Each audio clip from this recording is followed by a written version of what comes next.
Welcome to Nicki Woo Cozy Stories. I'm Nicki. Tonight's story is The Frog Prince, reimagined as a slow, cozy tale for deep and restorative rest. So let your shoulders soften, let your jaw unclench.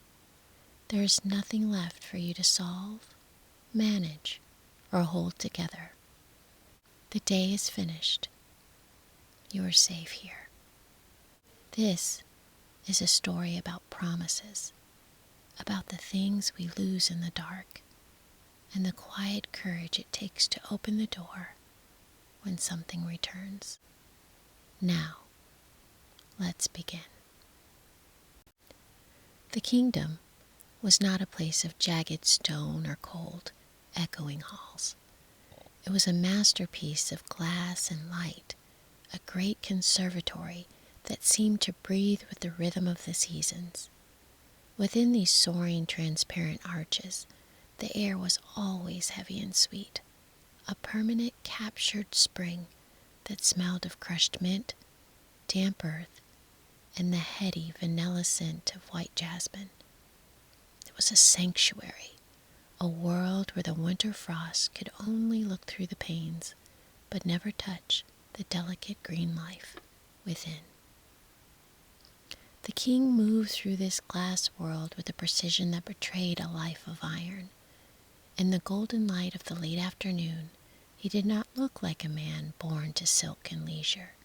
His shoulders were broad, his back as straight as a pike, and his hands, though they now held silver pruning shears, carried the thick calluses of a man who had spent decades gripping the hilt of a broadsword. He had been a great soldier once, a man of maps and mud, of thunderous charges and the grim silence of the watchfire. But those years of ash were behind him now. He had traded his armor for linen and his battlefield for a rose lattice. He tended to the climbing vines with the same disciplined, tactical focus he had once used to command a regiment. To the princess, he was a sovereign of quiet grace, but she could always see the old soldier in the way he stood, eyes always scanning the perimeter of the gardens, guarding her peace as if it were as fragile as the border. He hadn't built this world of glass because he loved luxury. He had built it because, after a lifetime of war, he wanted to finally protect something beautiful. "A word given, my daughter," he would say, his voice a low, steady rumble that sounded like the distant echo of a drum, "is the only oath that truly holds a kingdom together. A man may lose his lands, his crown, or even his life, but if he keeps his word, he remains a king. To live beautifully is not to live without scars. It is to live with integrity." The princess believed every vibration of his voice.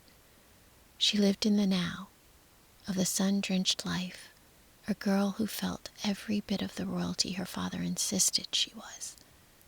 On this afternoon, she wore a high-waisted gown of pale primrose silk that rustled like dry leaves as she moved. Her hair was caught in a velvet ribbon, and in her hands she carried her most prized possession, a ball of solid, polished gold. To her, the ball was more than a toy. It was the physical manifestation of her future, perfect, symmetrical, and heavy with promise. It was the only thing in her world that felt as certain as her father's love. She would toss it high, watching it disappear into the dark canopy of the indoor lemon trees, only to catch it again with practiced ease. Toss, catch, toss, catch. It was a rhythmic, meditative game. As long as she caught the ball, the world remained in its proper orbit. She knew exactly where the gold would land. She knew exactly who she was. She spent hours in the cathedral-like silence of the glass house, watching the way the light fractured through the panes, turning the floor into a mosaic of emerald and gold. She was a princess in a fortress of transparency, unaware that outside the glass, the shadows were lengthening. The king watched her from the stone terrace, his scarred hands resting on the balustrade. He saw the joy she took in her golden sphere. He also saw the way she looked toward the edge of the woods, where the boy with the easy smile often lingered at the gates. The king knew that the world was full of men who spoke in honeyed tones but carried hearts of lead. He had built her a world of beauty, but he knew the greatest lesson he had taught her, to be true to her word, would one day be tested, not in the safety of the glass house, but in the damp, unforgiving shadows of the unknown. For now, however, the world was still. The only sound was the rhythmic snip, snip of the king's shears and the soft thud of the golden ball landing in the princess's palm. It was the sound of peace that was about to break. As the sun began to dip behind the jagged silhouette of the pine forest, the shadows in the conservatory grew long and thin, like fingers reaching across the marble floor. The princess, still caught in the rhythm of her golden game, wandered toward the edge of the glass walls, where the manicured gardens surrendered to the wild, tangled breath of the ancient woods. It was here that the boy often waited. He did not carry the weight of a soldier, nor the calloused hands of a gardener. He was all silk and silver tongues, a youth who moved with a practiced, effortless grace that made the princess feel as though she were the center of a very beautiful, very fragile play. To her young eyes, he was the golden ball made flesh, shining, symmetrical, and full of promise. He spoke in verses that felt like warmth of the sun, promising a life that was all music and no labor, a kingdom where the glass would never break. "The world is yours, princess," he would whisper, leaning against the stone gate with a casualness that felt like confidence. "Why stay within the glass house when the forest is full of stars?" She did not see the way his eyes darted across her father's treasury, or the way his smile never quite reached his ears. She saw only what she wanted to see, a reflection of her own goodness. She allowed his flatteries to wind around her like ivy, unaware that ivy eventually chokes the stone and clings to it. On this evening, the boy's words felt sharper, more insistent. He spoke of leaving, of a life beyond the king's watchful perimeter. He spoke of a love that required no word given, only the whims of the moment. And for the first time, as the princess tossed her golden ball into the air, her hand trembled. The rhythm broke. The ball did not fall back into her palm with its usual comforting thud. Instead, it caught a stray beam of the dying sun and bounced, once, twice, against the stone rim of the garden path. The princess gasped, reaching out, but the gold was slick and heavy. It rolled past the boy's polished boots, and he did not move to stop it. He only watched, a faint, cold amusement dancing in his eyes, as the most precious thing she owned rolled away from the light and into the damp, dark shadows of the forest floor. She scrambled after it, her primrose silk catching on the thorns of the wild briars. "Stop it, please!" she cried, but the ball seemed to have a will of its own. It whirled into the haunting metallic ring until it reached the lip of the old, forgotten well, a deep black eye in the earth that existed long before the Soldier King had built his glass house. With a final, sickening plop, the golden ball vanished into the dark water. The princess knelt at the edge of the well, the damp moss soaking into her gown. She peered down, but the water was black as ink, swallowing the light and her future along with it. When she turned to the boy for help, expecting him to dive, to reach, to comfort, she found him standing several paces back, dusting a speck of lint from his sleeve. "It's only a toy, princess," he said, his voice devoid of the music it had had moments before. "And the well is much too deep for my liking. Perhaps you should learn to be more careful with your treasures." With a short, dismissive bow, he turned and walked toward the gates, his silhouette dissolving into the gray twilight. He didn't look back. He didn't care. The golden boy was gone, leaving her alone in the mud with the realization that she had lost something far more valuable than a ball. She had lost her sense of what was true. She began to weep, her tears falling into the same dark water that had claimed her joy. The woods were cold, the glass house felt miles away, and for the first time in her life, the princess understood what it meant to be truly, devastatingly alone in the dark. The princess sat by the lip of the well, her primrose silk gown now stained with the dark, honest mud of the forest floor. The silence of the woods was heavy, broken only by the rhythmic, mournful drip, drip of her own tears hitting the surface of the black water far below. She felt smaller than she ever had inside the glass house. The world was no longer a place of light and symmetry. It was deep, cold, and indifferent. "Why do you weep, king's daughter?" The voice did not come from the trees or the stone path. It was a low, croaking vibration that seemed to rise from the very reeds at the water's edge. The princess startled, wiping her eyes with the back of her muddy hand. She looked down and saw, perched upon a moss-covered rock, a frog. But he was not like the sluggish, heavy-lidded creatures she had seen in the royal ponds. This frog was lean and taut, his skin a vibrant, athletic green that shimmered with health.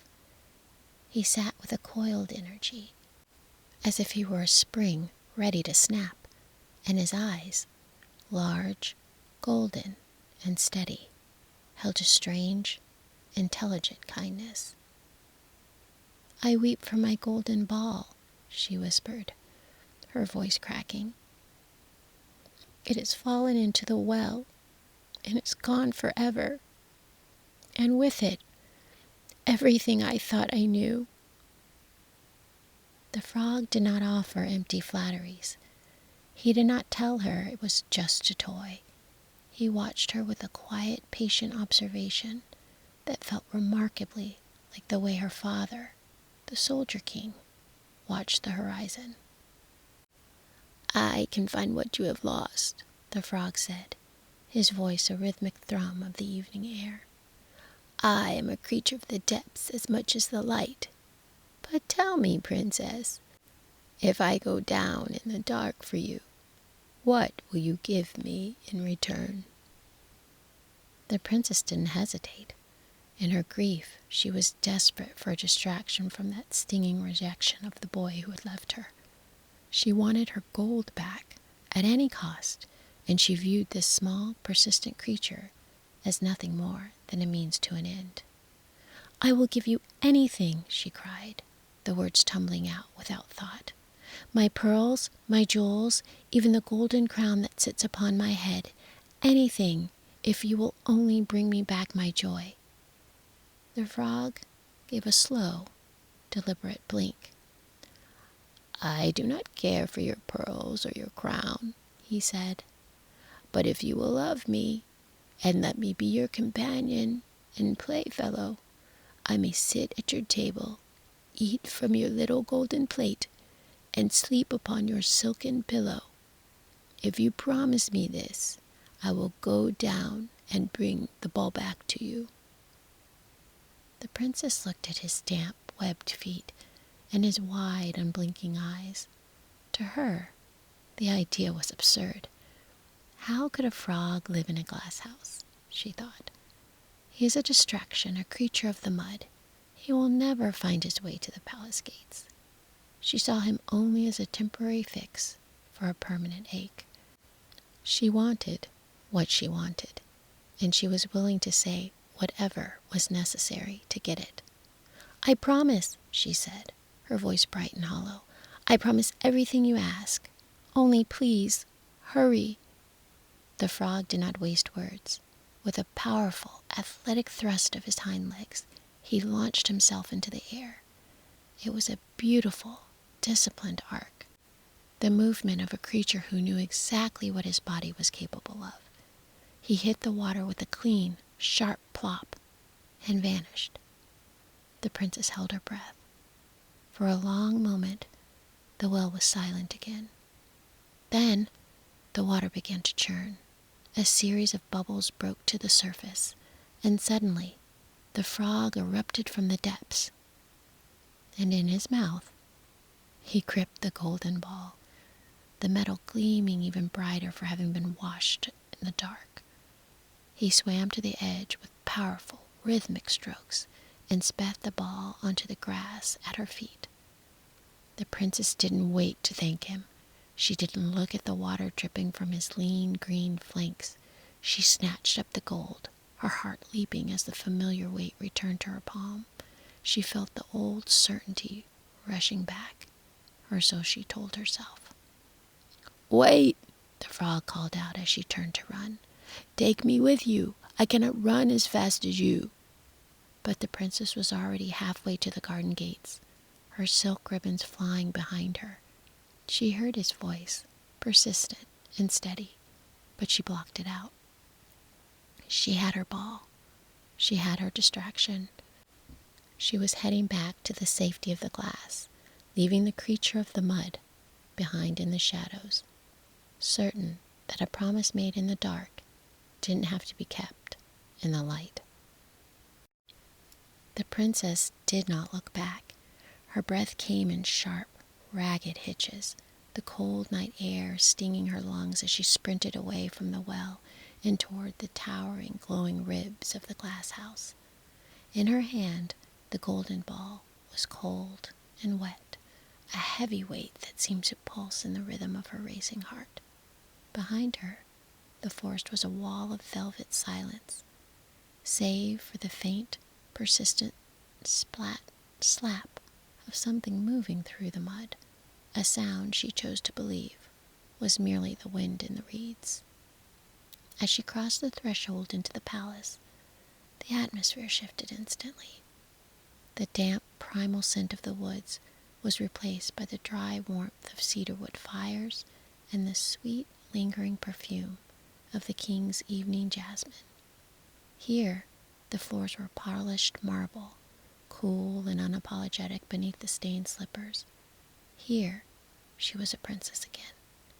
The mud on her skirt felt like a lie, a smudge on the painting that she could easily wipe away. She retreated to her private chambers, a room draped in heavy damask silks of pale rose and cream. A small fire crackled in the hearth, its orange light dancing over the silver brushes on her vanity. She dropped the golden ball onto her bed. It looked so right there, sitting on the lace coverlet, and for a moment she allowed herself to believe that the evening had never happened. The boy was gone, yes, but she had her treasure back. She had her gold. But as she sat by the fire, the silence of the room began to feel heavy. She thought of the frog, not as a creature, but as a presence. He had been so steady, so athletic in his movements, so certain of his ability to navigate the dark water that had terrified her. He had done what the golden boy would not. He had saved her joy, and in return, she had given him her word. I will let you sit at my table, eat from my golden plate, sleep upon my silken pillow. The words echoed in her mind, sounding different in the quiet of her room that they had at the edge of the well. By the well, they were just sounds, a distraction, a price to be paid for a moment of relief. But here, in the house her father had built on the foundation of integrity, those words began to feel like ironed bands. She shook her head, trying to dismiss the thought. It was only a frog, she told herself, picking up a silver comb to smooth her tangled hair. A creature of the pond cannot climb the marble stairs. He cannot knock on a heavy oak door. He will stay where he belongs, in the mud and the reeds. And tomorrow, this will all be a strange, fading dream.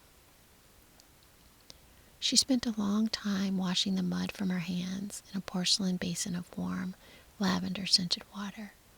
She watched the dark streaks swirl and disappear down the drain, hoping her guilt would follow them. She changed into a fresh gown of white velvet, high-colored and stiff, as if the fabric itself could provide a shield against the promises she made. But every time the wind rattled the glass panes of her window, she flinched. Every time a log shifted in the fireplace with a soft thump, her eyes darted to the door. She was safe. She was home. She had her gold. Yet, as she climbed into her high silken bed and pulled the furs up onto her chin, the princess realized a terrifying truth. She had recovered her treasure, but she had lost her peace. The distraction she had invited into her life at the well was no longer outside. It was a seed planted in her heart, waiting for the morning light to see if she would be true to the soldier's daughter she claimed to be. The golden ball sat on the nightstand, gleaming in the dying firelight, but for the first time, the princess found she couldn't bear to look at it.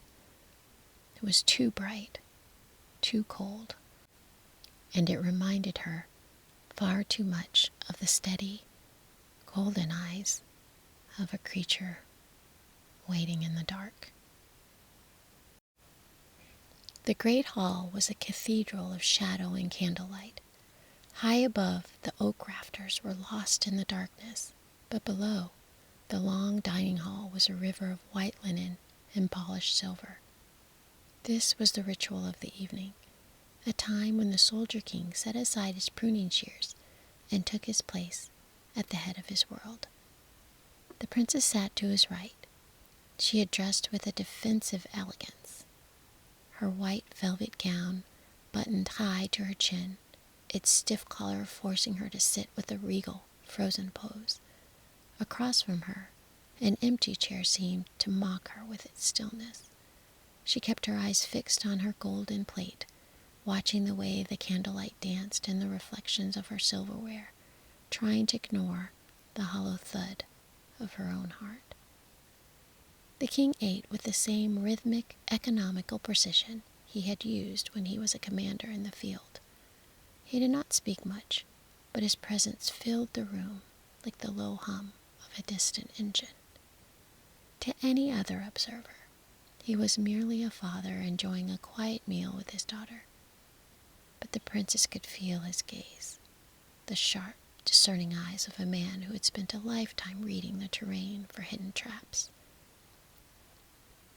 "The garden was quiet this evening," the king said finally, his voice a low, gravelly resonance that seemed to vibrate through the table. "Though I notice the jasmine near the well has been trampled, and your primrose silk is being laundered of mud that does not belong in a conservatory." The princess felt a chill creep up on her spine. She took a sip of water from her crystal goblet, the glass trembling slightly against her teeth.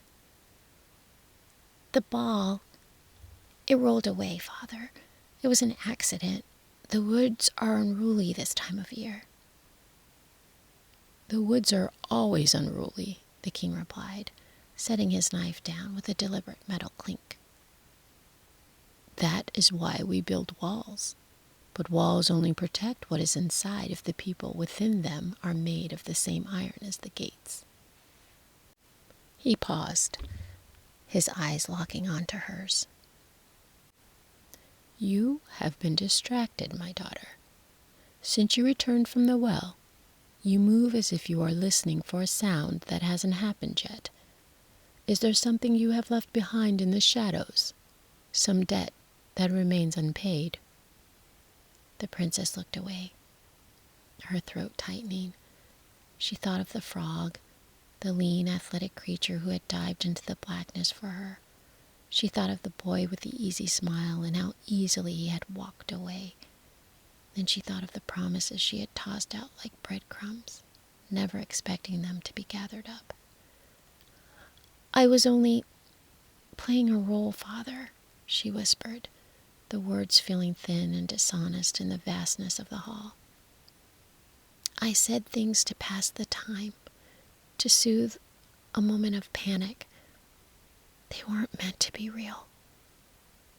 The king leaned forward, the candlelight catching the scars on his knuckles, reminders of battles fought for the sake of an oath. In my camp, a soldier's word was his life. If he promised to hold the line, he held it until the sun rose or he fell. There is no such thing as a role when it comes to integrity. What you have promised in your time of need, you must perform in your time of plenty. To do otherwise is to build a kingdom of sand. Just as the words left his lips, a sound echoed through the great hall. It was not a loud sound, but the oppressive silence of the palace was deafening. Splat, slap, splat. It was the sound of something wet and heavy hitting the marble of the grand staircase. It was a rhythmic, persistent sound, the sound of an athlete climbing, one painstaking step at a time. The princess froze. Her fork slipped from her fingers, clattering loudly against the golden plate. The color drained from her face, leaving her as pale as the white velvet she wore. Splat, slap, splat. The sound grew closer, moving across the stone gallery across the dining hall. It stopped just behind the massive iron-bound oak doors. For a heartbeat, there was nothing but the crackle of the fireplace. Then a soft, firm knock vibrated through the wood. A voice, muffled but unmistakable. The low, rhythmic thrum she had heard in the reeds called out through the darkness. King's daughter, youngest, open the door. Do you not know what you said to me by the cool water of the well? King's daughter, youngest, open the door. The princess looked at her father, her eyes wide with a plea for rescue, for a way out, for a soldier to make the problem go away. But the king did not reach for the sword. He simply sat back in his chair, his expression unreadable by his gaze steady, waiting to see if the daughter he had raised in the glass house was strong enough to open the door to her own word. The air in the great hall seemed to thicken, turning the candlelight into a hazy amber soup. The princess felt as though she were underwater, her limbs heavy and resistant as she stared at the massive oak doors. Behind that wood was the distraction, the creature she had used to soothe her ego, the one she had promised the world to, never believing he would actually come to collect. The king didn't move. He sat like a mountain, his scarred hands resting flat on the white linen of the table. He didn't offer to open the door for her. He didn't send a guard. He simply watched her with steady, unforgiving patience of a soldier who knows that the only way out of a trap is through it. A promise made in the dark, the king said, his voice a low vibration that seemed to come from the floorboards, is still a promise in the light. Go, my daughter. See who knocks at our gate. The princess stood, the white velvet of her gown rustling with a sharp, frantic sound in the silence. Every step across the marble floor felt like a mile. Her silk slippers, usually so light, felt like lead. She reached the door, the cold iron of the latch biting into her palm. Her heart was hammering against her ribs, a frantic bird in a cage. She was terrified. She was terrified that by opening this door, she was letting in the messiness of the world, the unseen things that didn't fit into her father's glass house. She pulled the heavy door open. There, on the threshold, sat the frog. In the flickering torchlight of the hallway, he looked even more vibrant than he had by the well. He was wet, his skin glistening like emeralds, and he sat with the same coiled, athletic grace. He didn't look like a monster. He looked like a guest who had traveled a very long way and was simply waiting to be acknowledged. "King's daughter," he said, his voice a melodic thrum. "You have your gold. Now I have come for mine. You promised I should sit at your table." The princess looked back at her father, her eyes pleading. Surely the great soldier king would not allow for a frog at the royal table. Surely he would see how absurd this was. But the king only nodded, his face a mask of disciplined grace. "That which you have promised, you must perform. Bring him in." With a trembling hand, the princess stepped aside. The frog did not hesitate. With a series of powerful, rhythmic leaps, splat, slap, splat, he crossed the threshold and followed her back to the table. He did not go to the corner or stay on the floor. He hopped right onto the chair next to her, and from there onto the white linen of the table itself. He sat right beside her golden plate. The princess sat down. Her appetite vanished. She picked up her silver fork, but her hand shook so violently that she had to set it back down. The frog, however, seemed perfectly at ease. He nudged her golden plate toward him with a lean, green limb. "Push your plate a little closer," he suggested gently, "so that we may eat together." She obeyed, moving it as if in a trance. She watched as he delicately took a morsel of the king's fine roast. To anyone else, it would have been a sight of horror, but as she watched him, she noticed something strange. He wasn't messy. He wasn't ugly. He moved with a quiet, disciplined dignity that reminded her painfully of her father. He was a creature of his word, and he was here because he believed in hers. The king watched them both, a flicker of something like pride, or perhaps just recognition, in his old soldier's eyes. "The meal is long, my daughter," he said softly. "Do not be so quick to turn away from the guest you invited." The princess looked at the frog, and for the first time, she didn't see a distraction. She didn't see a thing she used to get her ball back. She saw a presence that refused to be ignored. She had opened the door to him, and though she was still scared, the world hadn't ended. The glass house hadn't shattered. The frog looked up at her, his golden eyes reflecting the candlelight. "You play the role of the hostess well," he murmured, "but I think you are beginning to forget it's a role." The princess didn't answer, but she didn't pull her plate away either. She sat in the heavy, cozy silence of the hall, the scent of the cedar fire wrapping around them both, realizing that the distraction was now the only thing in the room that felt real. The great hall had settled into a heavy, velvet-lined silence, the kind that only exists in the deep hours of a winter's night. The king had finished his meal and retreated to his study, leaving the princess and her unlikely guest alone in the amber glow of the dying candles. The princess remained frozen in her white velvet chair, her hands clasped tightly on her lap. Beside her, the frog sat on the table, his presence as steady as a heartbeat.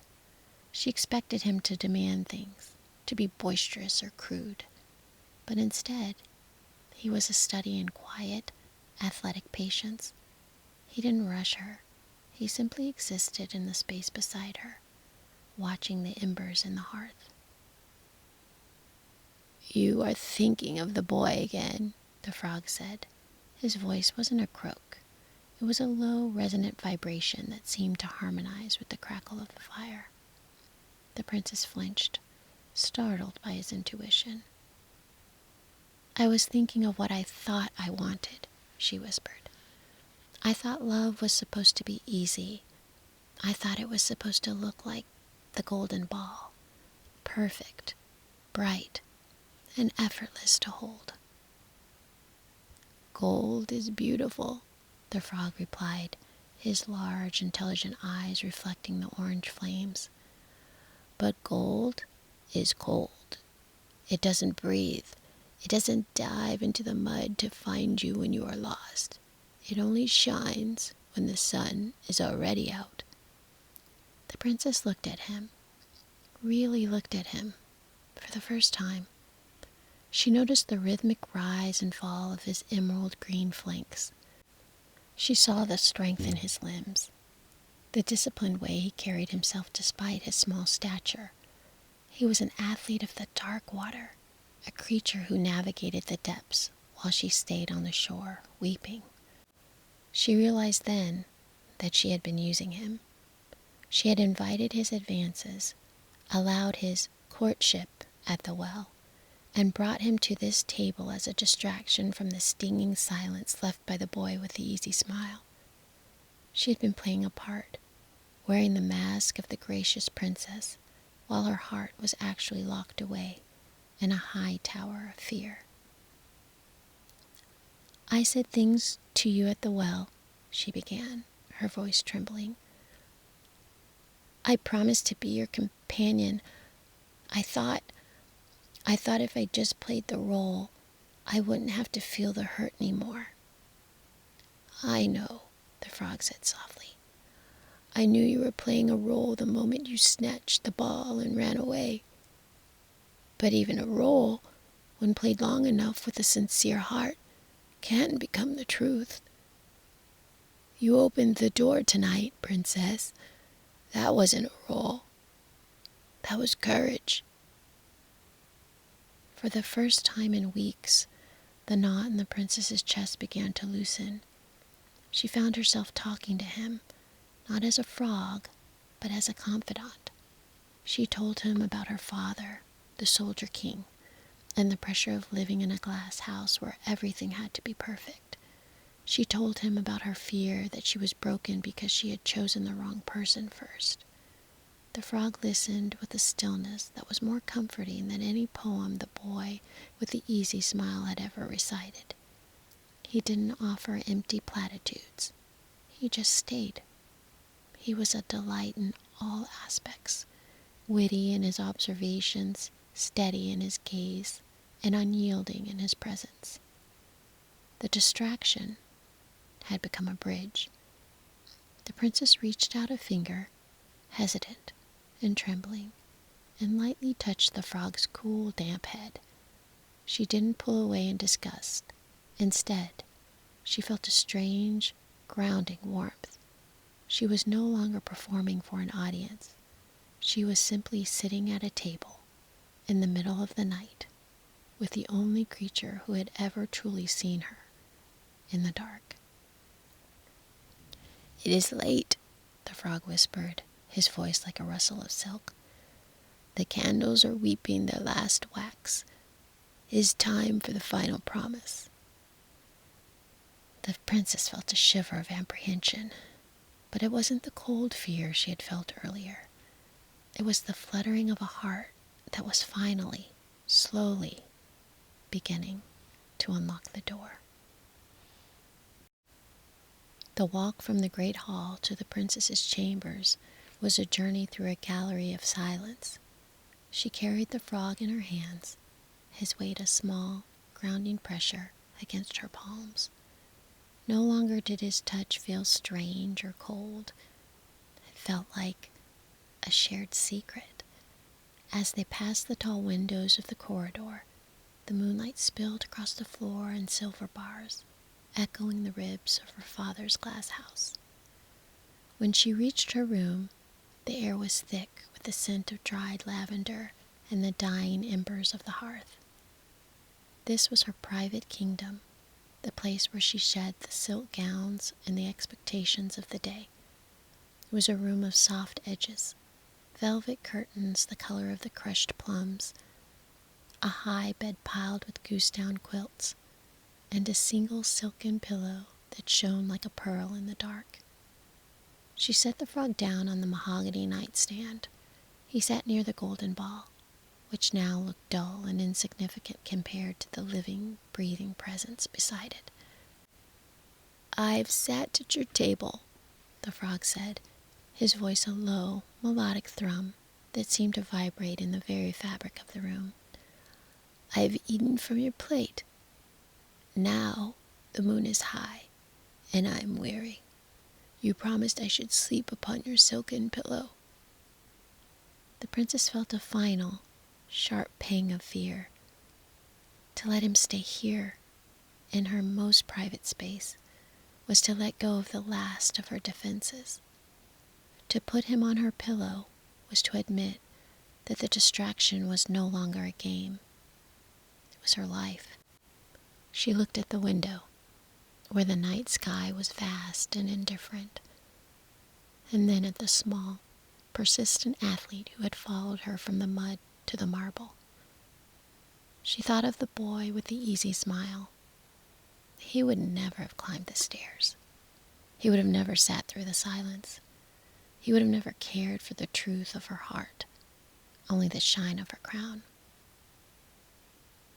"I'm scared," she whispered, her voice barely audible over the crackle of the fire.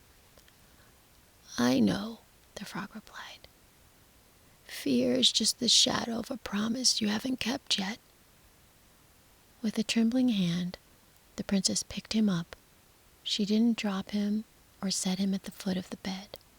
With a deliberate, graceful movement, she placed him right in the center of the silken pillow. She climbed into bed, the heavy quilt settling around her like a cocoon. For a long time she lay there, staring at the canopy above. She could hear the rhythmic breathing of the frog beside her. It was steady. An athletic sound, the sound of someone who was exactly where he was meant to be.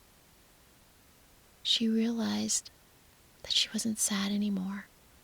The grief for the boy she had lost had been washed away by the steady, persistent devotion of the creature she had tried to ignore.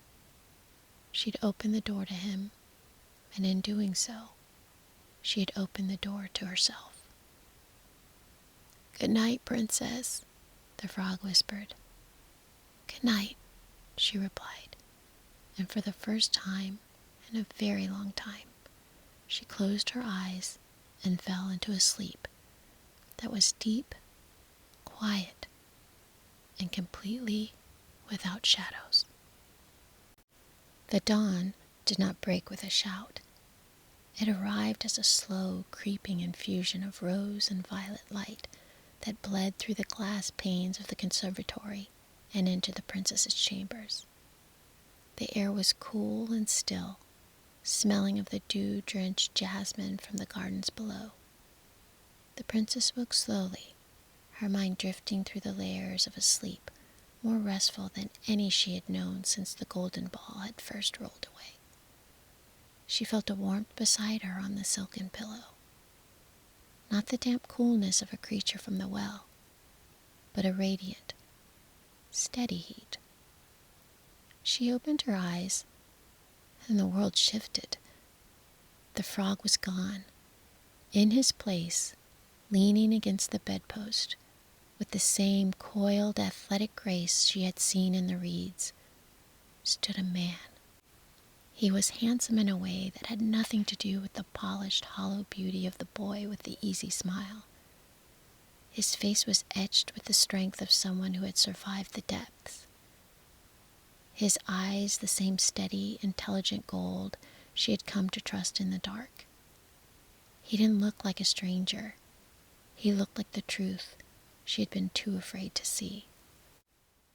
"The promise is kept," he said, his voice no longer a thrum, but a rich, resonant baritone that filled the room like the first chord of a great hall anthem. "The door was opened, the bread was shared, and the pillow was offered. The spell of your fear is broken, princess." She sat up. With white velvet of her gown catching the morning light, she realized then that the frog hadn't been a disguise for him. It had been a filter for her. She had been so disenchanted by the boy who broke his word that she couldn't recognize a man of honor when he arrived in a humble form. But he had waited. He had been persistent. He had been the distraction that led her back to herself. Suddenly, a thunderous crack echoed in the room. It sounded like a sword snapping in two, or the breaking of a heavy iron gate. The princess, startled, looked towards the door, where a tall, sturdy man stood in the shadows of the hallway. That was Henry, the prince's faithful servant, a man of iron and loyalty. Crack! Another sound, sharper than the first. "What's that?" the princess whispered. "It is the sound of a heart being set free," the prince replied, a smile finally touching his lips. When the prince had been lost to the well of this curse, Henry had bound his own chest with 3 thick iron bands to keep his heart from shattering with grief. Now, as he saw his prince standing in the light, restored and seen by the woman he loved, the bands were snapping one by one under the pressure of his joy. Crack! The 3rd band fell away, hitting the marble floor with a heavy, musical ring. The princess stood and walked to the window. Below, in the garden, she saw her father, the Soldier King. He was standing by the well, his pruning shears forgotten in his hand. He looked up at the window and gave a single, sharp nod, the salute of one soldier to another. He had always known that the only way for his daughter to find a real prince was for her to learn the value of her promise kept in the mud. The prince came to stand beside her. He didn't offer her a golden ball or a hollow poem. He offered her his hand, calloused, strong, and real.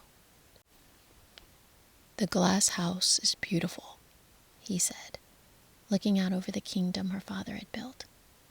"But the world outside is wide, and I have a carriage waiting with 8 white horses and ostrich plumes. We don't have to play roles anymore. We can just be true." The princess took his hand. It wasn't the perfect future she had imagined when she was tossing her golden toy in the sun. It was something better. It was a life built on the integrity her father had taught her and the vulnerability that she had found in the dark. And as they walked out of the room, past the fallen iron bands of faithful Henry, and down the marble stairs, the princess realized that the well hadn't taken her joy. It had only held it until she was strong enough to claim it. The carriage waited, the sun was high, and the distraction had finally and beautifully become her home. The carriage has gone quiet now. The glass house rests. The garden is still. The candles have dimmed to a soft, golden hush. There's nothing left to resolve. Nothing left to promise. Nothing left to prove. You're safe. Let the story settle around you like warm linen, like steady hands, like a quiet room at the end of a long day. Feel your breathing. Slow, even, unrushed. The doors are closed. The well is only water again. The iron bands have fallen away. And you are allowed to rest. Let your thoughts grow softer now. Let them drift. The kingdom keeps watch. You do not have to. Sleep now. You are safe. You are held. And you are loved. You've been listening to Nicki Woo Cozy Stories, written and narrated by Nicole T. Woodard. May your dreams be gentle and your sleep be deep.